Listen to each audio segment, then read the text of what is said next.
Hey guys, welcome to the Massive Iron Channel. I'm Steve Shaw. In this video, we're going to talk science-based training with Geoffrey, Verity, Schofield, and Atlas Power Shrugged.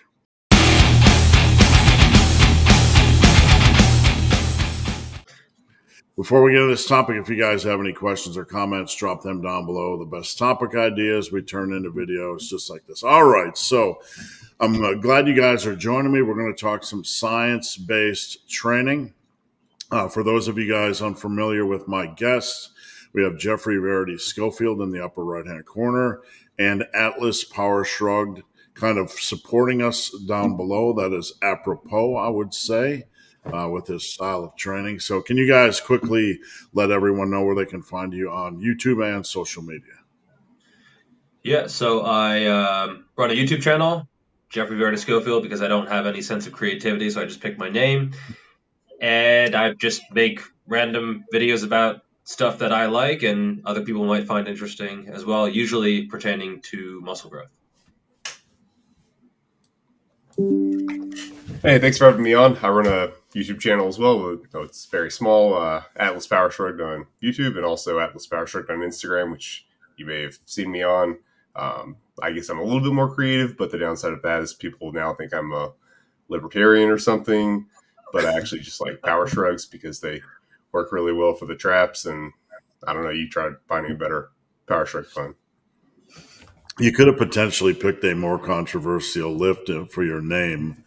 It's kind of one of my calling cards, and it just triggers some people. So anyway, Oh my God. there was a conversation that kind of inspired me to have you guys on. Jeff Nippard made a post, I believe, about there being backlash against the whole concept of science based. So I guess that's a good place to start. I had a couple people comment and see our interaction, my interaction with you, Atlas. So, Geoffrey, I'm going to toss it to you first. Did you happen to see that post, and any general thoughts on the backlash against science-based training? Yeah, so I think a lot of the backlash against it is often from the overinterpretation of science. It's not necessarily from science itself, or from people who are using science for their almost nefarious means, clickbait, or saying just not the finer details of a study, not talking about it in the greater context of the evidence, but taking one statistic or saying, oh, this exercise causes this much more muscle growth, without saying that, well, that's no guarantee that it's going to cause any growth for anyone. It is very individual. And I think Jeff has been pretty good with his interpretations over time. But a lot of it is maybe him getting caught in the flack from people getting pissed off at the misuse of science as a whole. So I think his content is great overall. He does combine science with personal experience, with his own evidence. And so I think he's a good source of overall for sure. And a lot of this blowback is probably frustrating for him, I would imagine. But I also understand it. And it is that pendulum. It kind of just goes back and forth where, now sort of meathead training is coming back into style, which I've actually sort of been taking part in myself personally. And I've really been enjoying it. And so you get these people who they want this sense of control. They want this sense of, oh, I can manipulate all these variables, and they want the promise of the results in advance a lot of the times. They want to make sure things are optimal, things are perfect, that they're on the best training program without realizing that that doesn't exist and it's a work in progress and you have to constantly assess over time. And there's absolutely no guarantee of any results at all. So, yeah, I understand his frustrations, but I think a lot of it is kind of just that pendulum and then ultimately it hitting back against human nature. Yeah, I would say that pushback, just checks and balances, is always a good thing.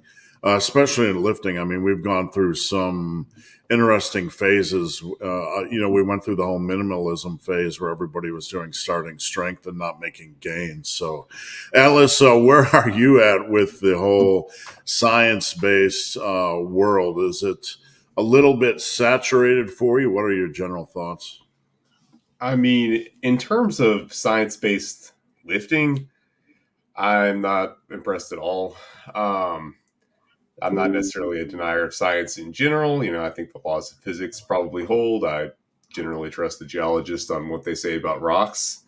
But in regards to that particular field, I have not been impressed. I mean, I have some background in science. I went most of the way through a master's in experimental psychology, which is not a particularly great science with a good reputation right now either. But it does give you the background in statistics and research methods, and specifically with psychology, you kind of learn to spot the bullshit because you're in the field that does it the most. You learn how to lie from liars. But even with that background, looking at a lot of the exercise science, whereas with psychology, like the whole thing may be made up, it may be a lie. That they may have just not done the study and they're telling you that they did. That's happened in more cases than people think. At least they try to make it look good on paper. So when I crack open pretty much any exercise science study, I'm looking at it and like, hey guys, we're not even adhering to the bare minimums of the field. Like this is undergraduate textbook stuff. This isn't working. You can't get a study published with 10 subjects. That's not scientific. That's anecdote. Like the bare minimum, the rock bottom bare minimum is 30 participants for like a serious study, and a lot of people are suggesting that number needs really to be closer to 100 in most cases. Um, and a number of other things I typically find lacking. You'll typically find people will use the same subjects for both conditions. Just do what is it? Sorry, it's 5 a.m. I'm blanking, but whatever. They'll just run the same subjects through both experimental conditions after each, just in sequence, and then not test for order effects, which is kind of a basic thing. So I've rambled on, but I'm just basically saying that I don't think the field really adheres to most of the standards of science in general. And of course, they're going to say, oh, well, we have a hard time finding participants. We don't have any funding. It's really hard. So that's just kind of, I think, become normal in that field. So if you come up in that field, you're in that culture, you see publishing a study on 10 and a half people as normal, but no other field would really see it that way. And it gets to the point where, in my opinion, like if you don't have the available resources to do it, you can't do it. How far are we going to take this? Are we going to do experimental studies on 2 people? I mean, 10 is not much better than that. And then when you take into account that they're, these are in almost every case beginners, even though they kind of try to make it seem like they're not. They always describe them as trained or experienced or whatever the case may be. They use some word like that, but then it turns out that their average bench press is like 150 pounds. It's like, are these really the experienced lifters that we're trying to make generalizations about? Kind of lacks external validity there. But anyway, I've rambled on too long. I could see science being potentially useful. Just I don't think that we have a field right now where I would want to take a whole lot of my training ideas from. Just to be honest with you. I was going to say that, do you feel we even have a baseline form of communication right now for standards? What is a beginner? What is a trained lifter? I mean, this is a viable avenue to discuss, when we're stacking, science or studies next to one another. Do you feel we're even at the level where we can agree on the basics like that? I mean, that's something that, as far as this science specifically, I don't think they're defining it really. That's something that, and yeah, you would kind of want that to be kind of a defined industry standard type thing, but it doesn't appear that it is. And I kind of think that's by design because, of course, like just realistically, they're only going to get beginners. No serious lifter is ever going to say, I'm not going to do my own training for, 9 weeks. I'm just going to do your experimental protocol. I mean, you'd have to pay somebody who's serious about this, like a ridiculous amount to get them to say, oh yeah, I'm just not going to do the training that I know works. I'm going to sacrifice my gains for science. That's so realistically, they're only going to be getting beginners. So I think they kind of Well, want to. I mean, Eric Helms did volunteer for a study, I think, and he's certainly very, very advanced. But I think, yeah, typically you're not going to be getting advanced lifters. Like realistically, would I volunteer for a study? No, because my training is very, very individualized at this point. It's very, very specific to me. And that's true of pretty much any really advanced lifter, right? The exercises, the rep ranges, the training split, everything is very fine tuned to you. But I also think this is why, as advanced lifters, and again, it's sort of hard to define that, but I think, once you've been at it for near a decade or a decade plus, pretty damn consistently, and you've grown quite a bit through that process, I think you can say, okay, yeah, I'm advanced. But I don't think the studies are really for us. Like, we're not going to find anything in a study. We might get some hint. It might be useful as a starting point, especially if we're coaching someone. But yeah, I never read a study and I'm thinking like, okay, well, this is going to be the secret sauce that gets me to the next level. Like, nothing like that, right? And so I think that it's kind of just trying to dig into the physiological mechanisms of what might cause muscle growth. And I do think that defining terms has been a huge problem, especially with failure, because I think every study is the environment is a little bit different. In one study, they're like, squats, but like if you feel like you might not get a rep, you can just stop. Like volitional failure. How is volitional failure even a term? Mm-hmm. If it was volitional, if you gave up, then it wasn't failure. And if you failed, Mm-hmm. it wasn't volitional, right? Like the two terms to me are completely in opposite directions, right? And so, yeah, I think failure, and by extension, every volume study, because proximity to failure greatly impacts how much volume you can do. Ask anyone who's lifted. I think that does cast doubt on a lot of studies, and I do think it is getting better. You see some studies where they show videos of the participants, and they might say the bar speed slow down, that kind of stuff. So ultimately, it is important to define terms and have them to be equal between all the studies, but that is a high, high bar to cross, and that's where a lot of my personal doubt has arisen from, where someone says, oh, 40 plus sets a week for quads, all to failure, and then you talk to the people who are actually training, and none of them train this way, No, right? and no way I could Yeah. survive. Like mentally, Yeah. I'm just twitching thinking about that. Yeah, and Steve, like It you'll doesn't enjoy make sense. this, where people said, "Oh, bro splits are terrible. They're not training frequently enough." And then now it's like, "Oh, well, as long as your volume is there, frequency doesn't really seem to matter very much."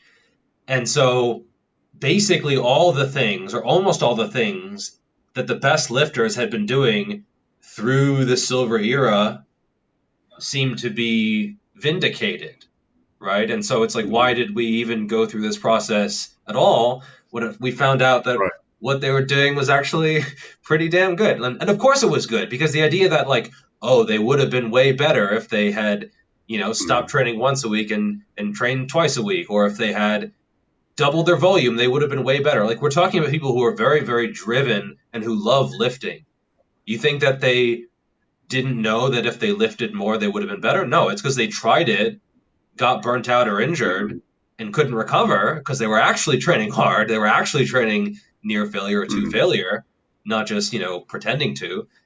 And they couldn't recover, and then they backed things down and saw a better result. So I think the idea that the best lifters from bygone eras were just idiots who would have been way better if they had known about the stuff we know now. I think that is a complete myth. If And we would have only saved them, yeah. right, yeah, Yeah. and I think Oh science God. needs some humble pie at times, where it's like, oh, we are the savior. Well, maybe, but often not as much as it's promoted to be. I think sometimes we swing way too much on the science side of things, and we don't look at history enough. And what I've been talking about lately is the concept of history-based training, not not just arbitrarily looking back at one lifter, but when you look at the pool of lifters, say from the last 70 years, and this is to your point, Geoffrey, if there is a new principle or idea or concept that we must do more volume or we must do lengthened partials, and you lay that side by side versus this pool of history, you can say, okay, this was not, the majority of lifters aren't doing volume. They're not doing super volume. The vast majority aren't doing that. The vast majority aren't doing this, that, or the other thing. So if you lay the scientific soup of the day compared to history, if the majority of lifters have not done it in the history of lifting, it doesn't mean it's invalid or not a reasonable tool that you could use. It just means it's an optional concept. Is that fair? Yeah, Hmm. yeah, that sounds pretty reasonable because there's a lot of levers that you can pull. Like you can pull the volume lever, but something else has to go down, either proximity to failure or maybe your frequency or perhaps you might have to have more varied exercise selection. And so if you say to most really advanced lifters, so like 45, 50 sets a week for quads, I mean, they'll look at you like you're crazy. And I understand why they do the protocol. It's to isolate one variable, but that's not really why people train. So I think sometimes people criticize science with the idea that it's trying to give us protocols. It's usually just trying to find out what happens when we move this one lever. But then that's where people misinterpret science and tell people to go do 50 sets a week when that was never really what the study was intended for. So yeah, it's almost like you have these people who are promoting these studies, and Jeff hasn't done this. Again, he's a good mix between experience and science, and I think generally he gets it pretty damn right. But not everyone does, right? Not everyone Hmm. does, and that's where I think you see this pushback against science because when you overinterpret or you over extrapolate these protocols, these studies, it's not even a protocol, right? It's just a study that's not really telling people how to train. But when you try to use that as a training plan, I think that's when things kind of go awry. But the people in the silver Yeah.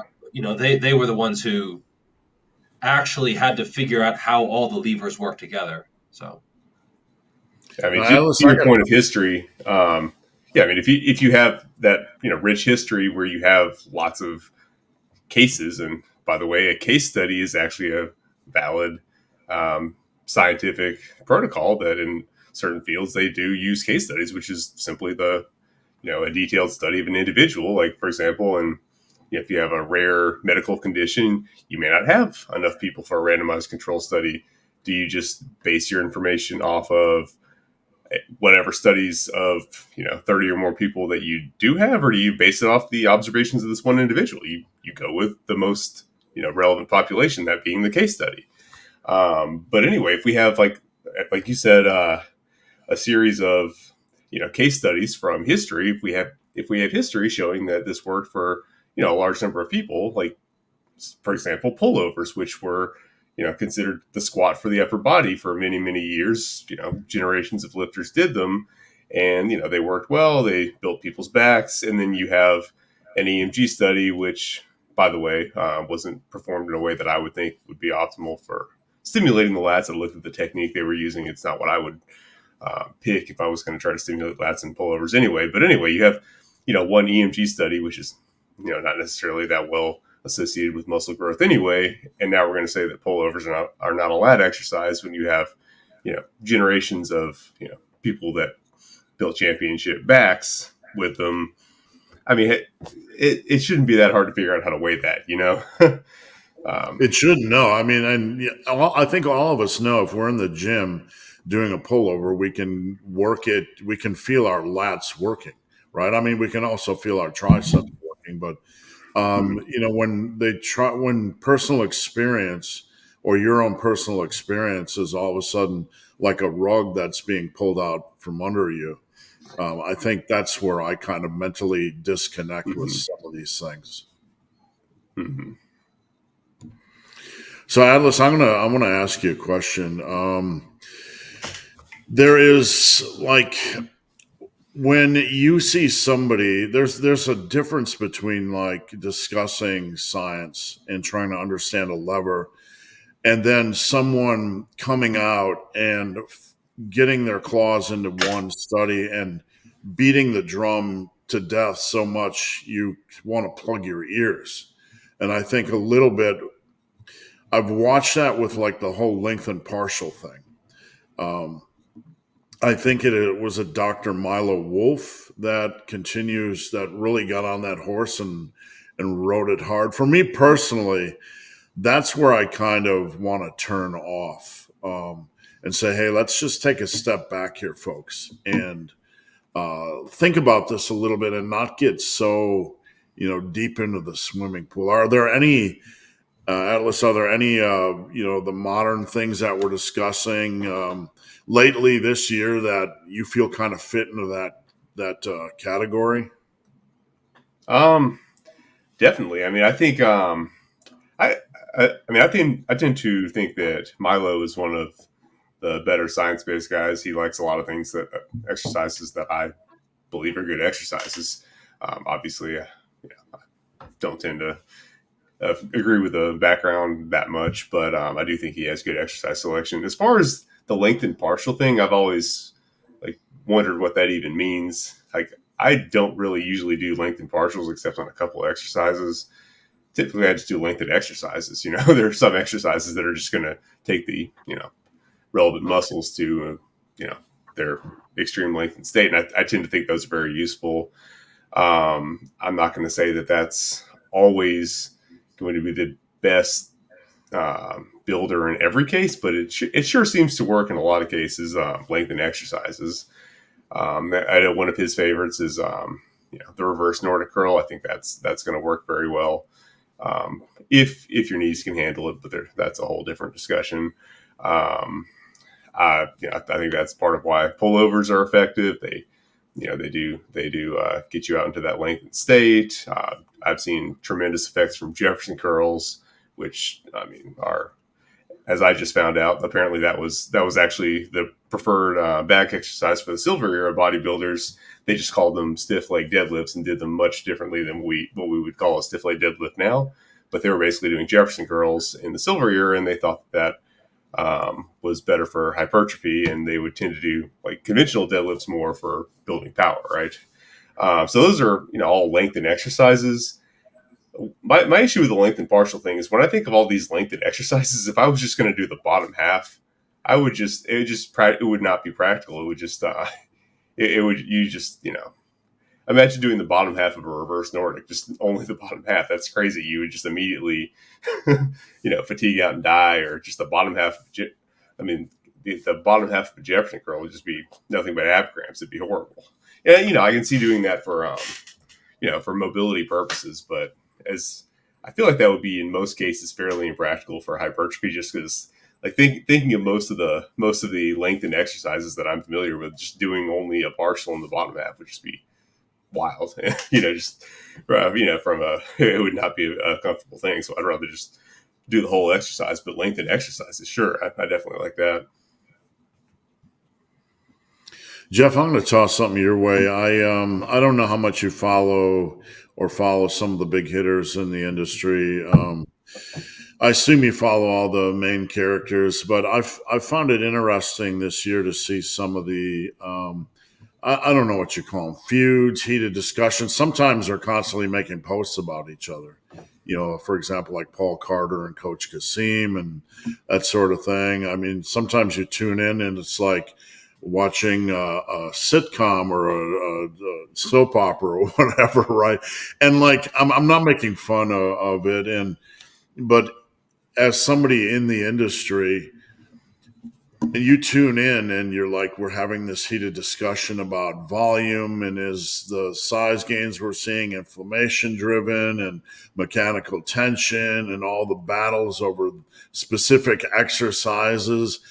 Does it feel sometimes you wake up and you see people staring at a tree and missing the bigger picture? Or is it just a case that these guys are so advanced, they understand what the forest looks like, and they just decide to really go after a tree that day, and it leads a lot of the newbies down confusion land?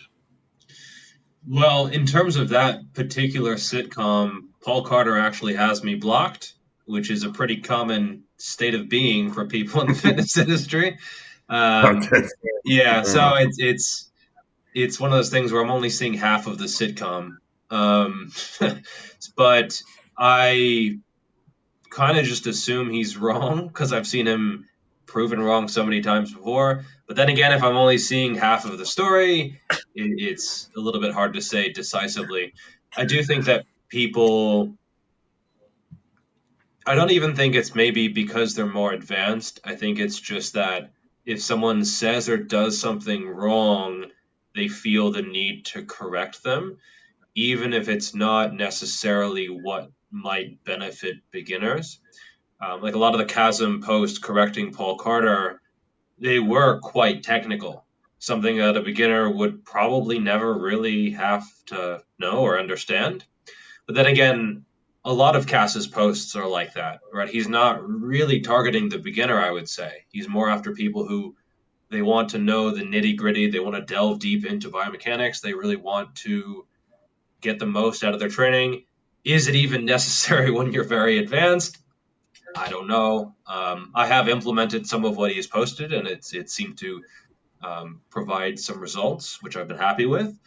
Um, so I think he's mostly just seeing something that's wrong, correcting it, and I don't see anything wrong with that.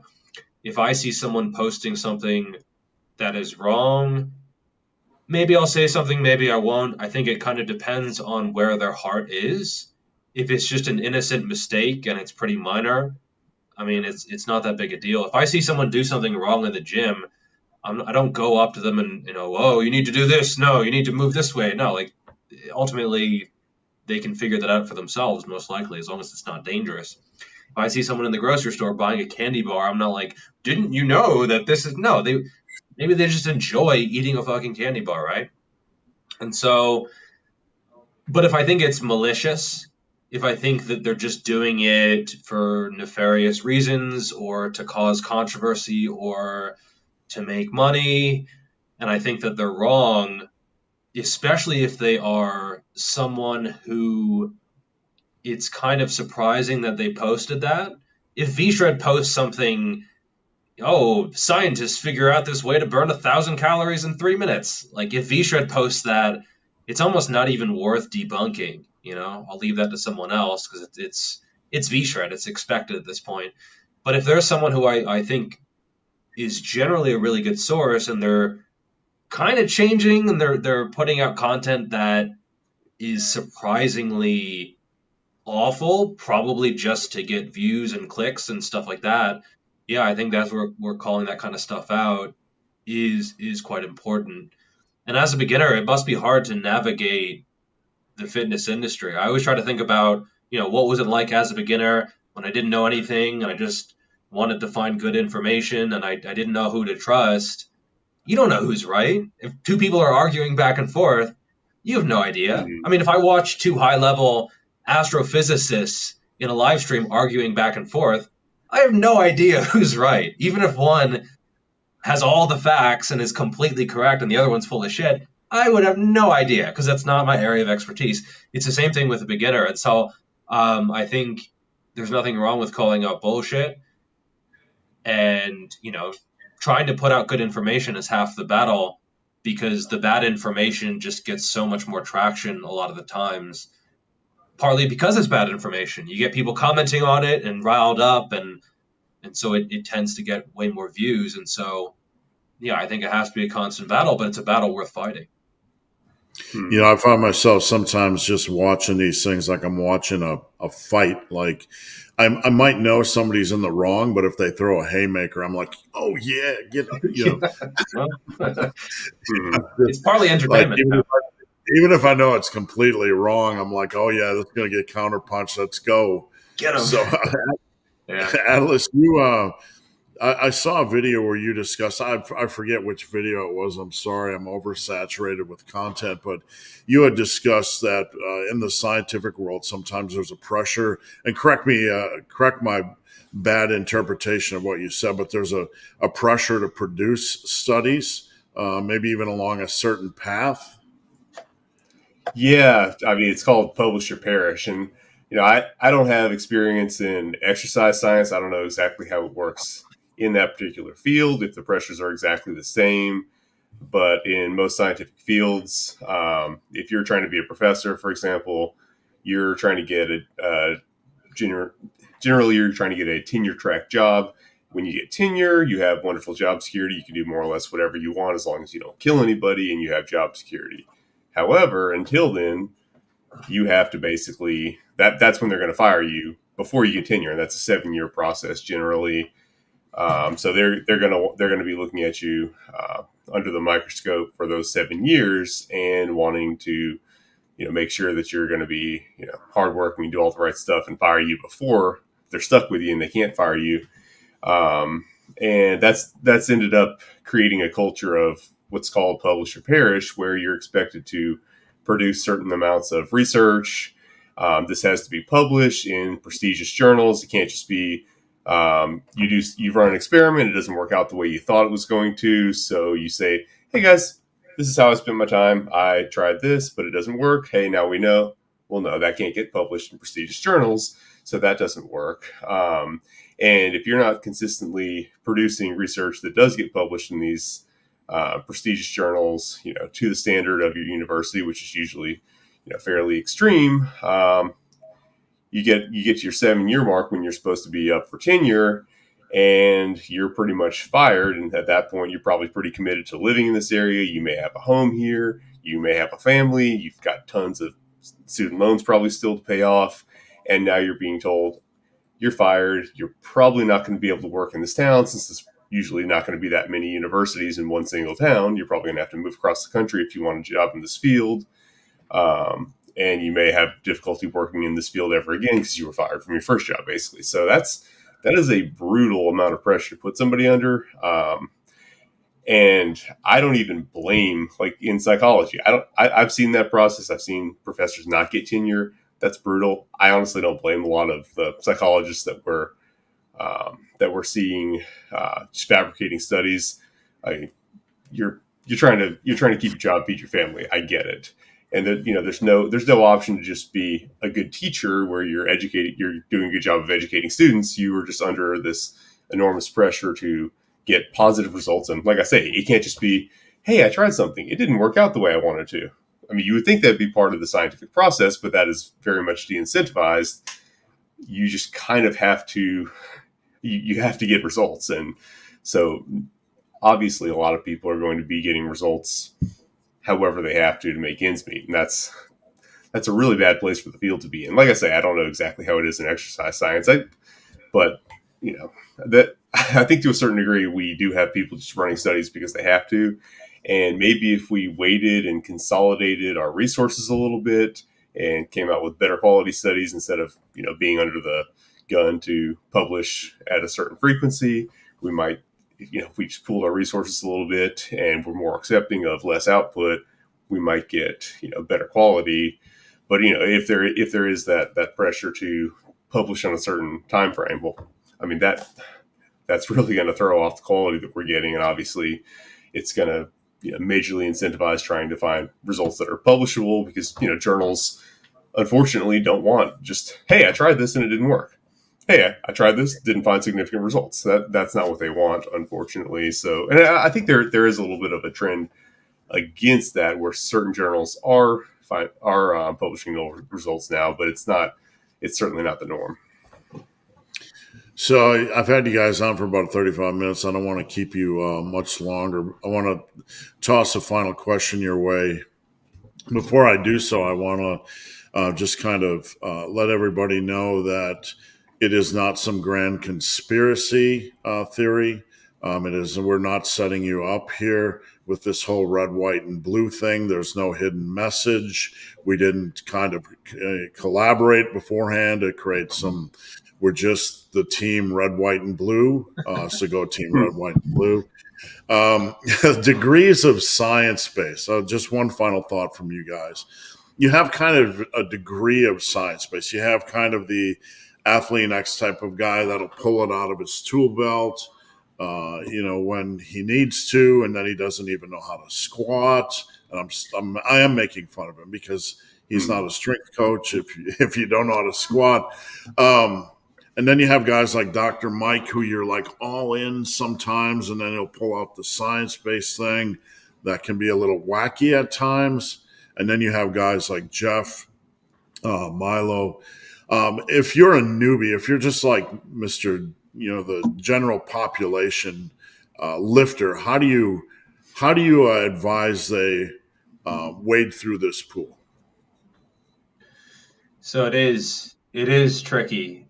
And there's nothing wrong with being evidence based or more experience based or science based, because ultimately experience is a form of evidence, right?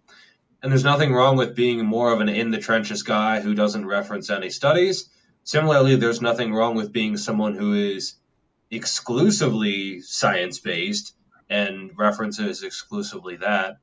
I think ultimately, as long as you're clear about what you're talking about, that is ultimately what is going to be most important. So when you use science, use it and be clear that it's science and the limitations of it, while also recognizing that experience has value, but then also vice versa. When I talk about myself or my own anecdotal experience, I always frame it as that. It's never like, oh, I did this and you can get great results from it too, because how would I know? I mean, it's possible that I do something and someone else tries it and it doesn't work at all, right?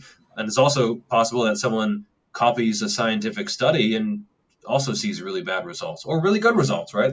Ultimately, you kind of have to be willing to go in and try stuff. Ultimately, as a beginner, Hmm. if you're spending more time watching YouTube fitness than in the gym, and I say that as a fitness YouTuber, something is probably wrong. You should be spending more time lifting than watching YouTube videos about lifting, in my Hmm. opinion. Maybe if you really enjoy it, that's fine. But if you find yourself living vicariously through YouTube fitness and then like not having energy to go train, something has gone very, very wrong. And so Hmm. it's okay to not consume fitness content, right? It's okay to just go into the gym and experiment with some stuff or to read some lifting history. That's totally fine. I think ultimately your own experience, even if it is n equals one, is going to be the most relevant to you. And even if you try something and that doesn't work, even that null finding, hey, is going to be Hmm. very useful information. So don't be afraid of training to failure, but also don't be afraid of having your training fail, right? Because even if you don't Hmm. see visible progress, that's still useful information. And I've tried lots of stuff that didn't really pan out, but now I know, and it's still useful information. So I I think would I've say, got some fairly I think I've got some fairly relevant experience to that because I've been a beginner more recently um, in the field of mobility. You know, until fairly recently, I was a very stiff power building type, just like any number of people. All you do is go into squat, bench, and deadlift. You certainly don't stretch or anything like that. So getting into mobility, when I realized that I needed to do that, it's like listening to wizards speak. You don't know which of these wizards is casting the right spells. What does all this stuff mean? It's a wild field. It's like there are so many disparate means. You have some people doing stretching, some people in fact doing weightlifting just in a kind of a lengthened way that facilitates muscle. then you have other people rolling around on balls, doing all this weird stuff. Talking about stretching doesn't work. You just need to like rotate or something. And there's a ton of stuff out there. It's wildly disparate. How do you figure out what's right?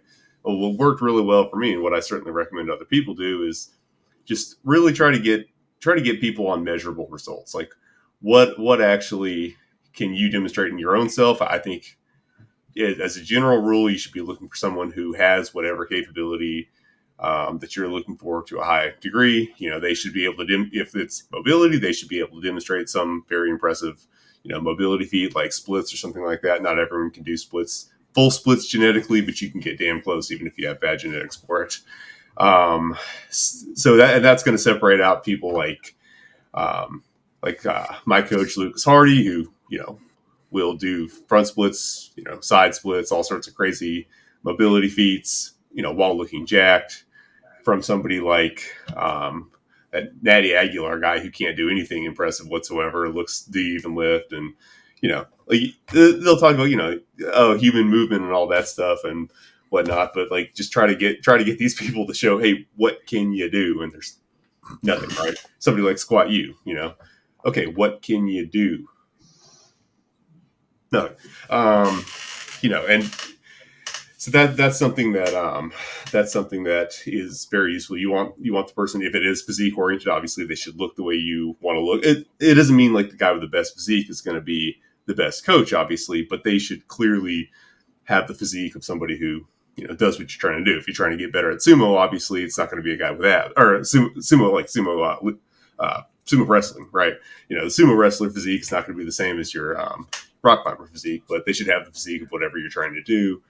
They should be able to perform at some decently high level at that. It's not going to be the case that does that mean they have to be the best at it ever?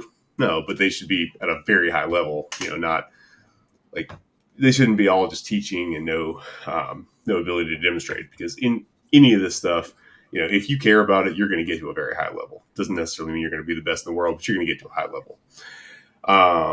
And so, yeah, you should be looking at like their personal ability, and then you should be looking at kind of before and after results. What a lot of people get caught up in is, oh, well, this guy has worked with this or that, like high level athlete, so they must be really good. Well, does that mean they are? No, that means they have the skill set of talking to someone and convincing someone that they're good. You look at somebody like Joel Seedman, he's apparently a good enough talker to get some NFL athletes to work with him, but their education and background may not be such that they understand what he's talking about, and he may just be able to overwhelm them with something that sounds good. He's what he's basically doing is he's demonstrating that he's good at persuading people. He's not necessarily demonstrating that he's getting results for them. I mean, can he show you any before and afters? Like, I took this person from here to here. No, he can't show anything like that. And that's going to be the case with a lot of these people who I think are not worth listening to. They may be good at speaking and convincing people of something, but that's not the same as demonstrating results. Like, and in a lot of these cases, they're not teaching the primary ability that these high profile people have anyway. I mean, Joel Seedman doesn't teach football, obviously. He does, exercise. In a lot of cases, all he has to do is just not injure these people, and they'll do fine out in the field. Squat U's another good example there. He works with a lot of high profile people, but he may work with a high level strongman or a power lifter, but he didn't teach them how to be that high level power lifter. He maybe help them get through an injury, but in a lot of cases with injury recovery, all you have to do is make sure they don't continue to injure themselves, and the injuries often get better with time. I'm not saying Squat U doesn't know how to rehab injuries. I'm sure he does, but that doesn't qualify him to speak on anything else. I've been calling him out all the time on exercises that he's trying to teach that he doesn't know how to do. It's clear that he's never performed them in his life. I mean, the guy was showing one hand deadlifts and telling you that, the way to keep the bar balanced is to like tighten your core. And, clearly he had his client just gripping it like not quite in the center. So obviously if you grip an object, off center, it's probably not going to be balanced, so you might need, I don't know if they teach that at the University of Squats, but you might need to like hold something in the center for it to stay balanced.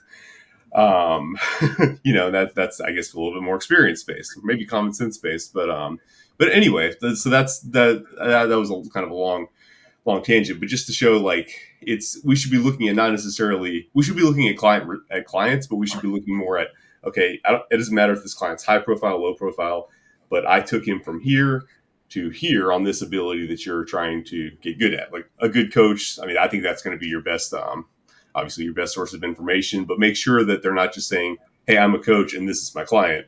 No, like my client was here. This is the ability you want. And I got him to here. See the before and after, right? And then, if they also have the personal capabilities and physique to back it up, that's probably going to be your best source of information. That's kind of what I went off of when getting into mobility. That ended up leading me to work with Lucas, and that worked out really well. And I'm certainly glad that I worked with him and not one of these people just like jumping around talking about human movement or rolling on a ball or whatever nonsense, right? Going with a guy with physique and the capabilities ended up working. So that's definitely my advice for beginners. And just like Geoff was saying, the more experience you have, the better you're going to be able to interpret it. So even if you just get in there to listen to anyone for 4 years, when you come out of that, you're going to have a lot better idea of how to interpret all this stuff. If I can just end cap things here. Yesterday I made a post about, trying new things and breaking rules. And of course I was called a hypocrite because I teach structure, right? But I think it is important, like when we talk history-based training or look at the history of lifting, it's very much like music theory. You have to understand music theory. And then once you understand music theory, you can break it and create art.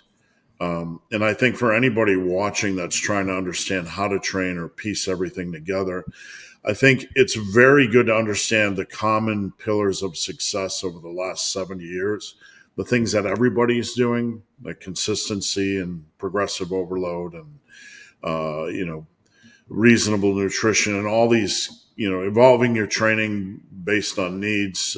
Every advanced lifter ends up at a different point, but it's the best point for them. Understand the commonalities. And then once you have an understanding of the commonalities, you can break the rules. You can squat less in a program and try it out. You're not going to die. I believe it was John Jewett that talked about this the other day. You can first you should understand the rules, and then it's okay to tinker with the rules. And if you break the rules and it works for you, just run with it, right? Just run with it no matter what anybody says. So, guys, I appreciate you guys joining me. You can find Geoffrey Verity Schofield on the YouTubes at GVS and Atlas Power Shrug on the YouTubes at Atlas Power Shrug. Thank you, guys. I appreciate it.